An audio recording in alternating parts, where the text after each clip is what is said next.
cuz, and welcome back to Mental Yak. This is our second episode about my first experience staying on a psychiatric ward, which happened in 2003. Sadly, revisiting the past brought me to the realization that I had been sexually assaulted by a patient.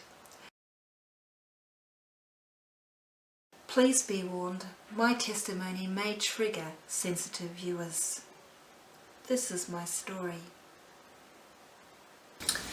So what had happened was I had my first manic episode and I was taken to the Austin hospital, and towards the end of the day they calmed me down enough to take me to the Northern Hospital, which is located in Epping, here in Melbourne, in Victoria, Australia.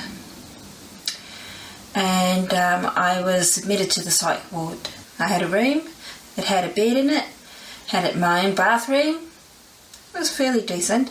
I remember being given some clothes to wear, which I put on, and I was walking around, and it was suggested to me to try and get some sleep. And so I remember being given some pyjamas to wear, which I gladly put on, and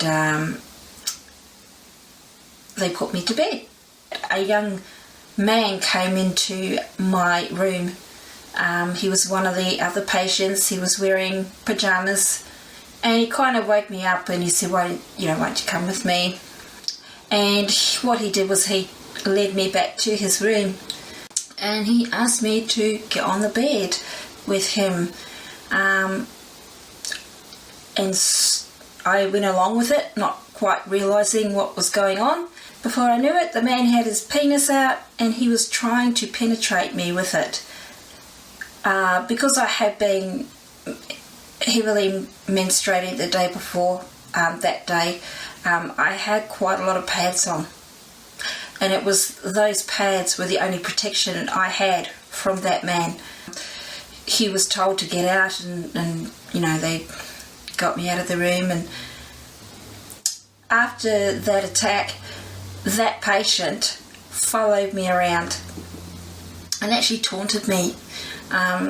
He felt that my partner wasn't good enough for me and that I needed someone a lot younger, and him.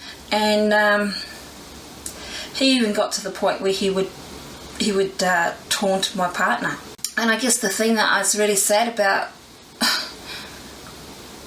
in that experience was they told my partner and my mate, they just basically said to them, well, you know what, he's sick, so there's not a lot we can do about that. And I think they were just like in disbelief. What was I feeling after that experience? There was a part of me that couldn't really understand what had happened and the enormity of it. And to be honest, I didn't understand it until now. When I had to look back over my journey and look at what happened, it's just now that I've gone, oh my goodness, I got sexually assaulted in a psychiatric ward in a hospital, and there was nothing done about it. And the answer was, well, he's unwell. I think after that experience had happened, I had come out to the front with my boyfriend at the time. And it was at that time that I started to take in where exactly I was. And apart from the fact that I had just been sexually assaulted, I looked at the other patients that were around me, just walking freely around me. Some will be acting quite, because they're unwell, their behaviour could be quite threatening. And there was a lot of men around me.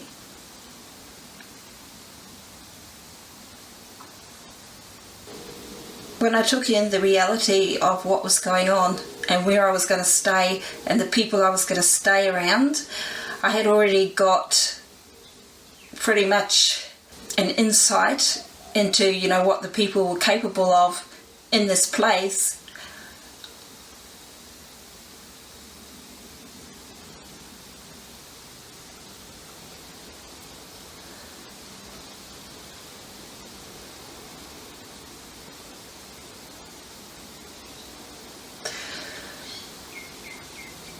I really felt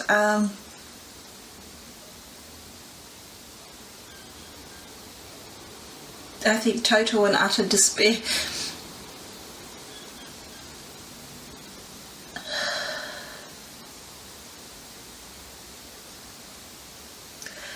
I'd never been in a place like that before, and it was terrifying to be there. And after having that experience,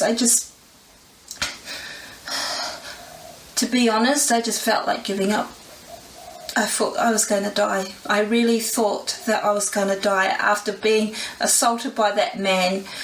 I really thought, and I felt inside of myself, that I was going to die and that I wasn't safe where I was. Over the next few days, my family would be contacted, my parents, and I was told that they said they weren't interested. They didn't want to help me. And that was devastating. And then there was that feeling, you know, like there's no one here to protect me. There's no one to keep me safe.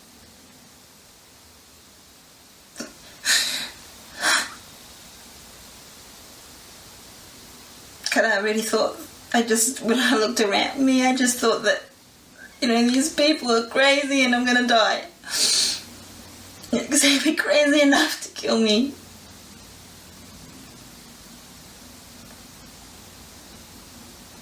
When you're in a place like that,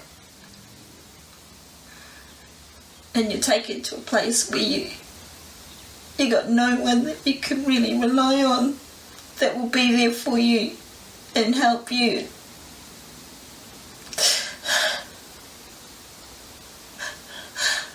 You've got nothing. You got no one.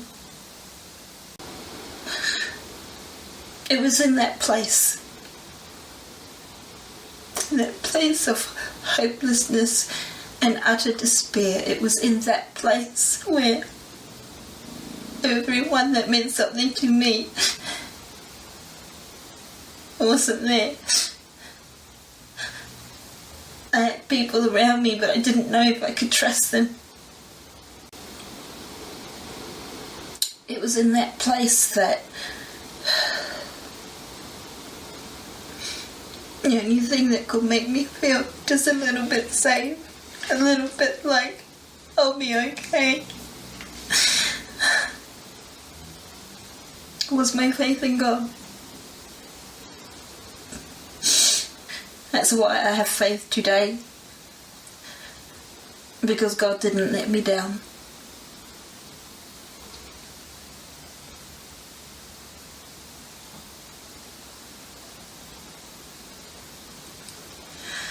And it hurts to think that this woman was in this place where she was supposed to be helped, where she was sick and she needed their help. And I was in a place where I was unsafe. And I was vulnerable. Hey Kaz, welcome back. What can I say? I have to admit that making this video has really been difficult for me. However, I progressed to bring you something because I felt that it's important to get my message out there and what my experience was like. Shortly after being admitted to the ward, I was re-traumatized by a male patient. This made me feel unsafe and I feared for my life. While staff played down the incident and the offending patient got to run free on the ward. At this point, the mental health system failed me and let me down. Being diagnosed with bipolar is traumatic in itself. But after being re-traumatized, the experience was like a horror movie, except it was real, and there was no way I could escape the madness. Since my experience 15 years ago, I am glad to report that there have been changes made to the system to ensure the safety of females on psychiatric wards. With the introduction of female-only wards in some hospitals and door locks that enable only the staff to access private rooms. Also, sexual violations are recorded, police is contacted, and the hospital management are notified.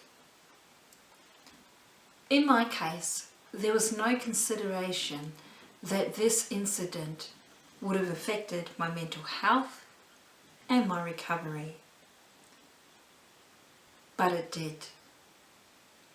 It did in a way that I could not trust the mental health system, which meant I didn't cooperate with them, which actually meant for me 5 long years of poor mental health.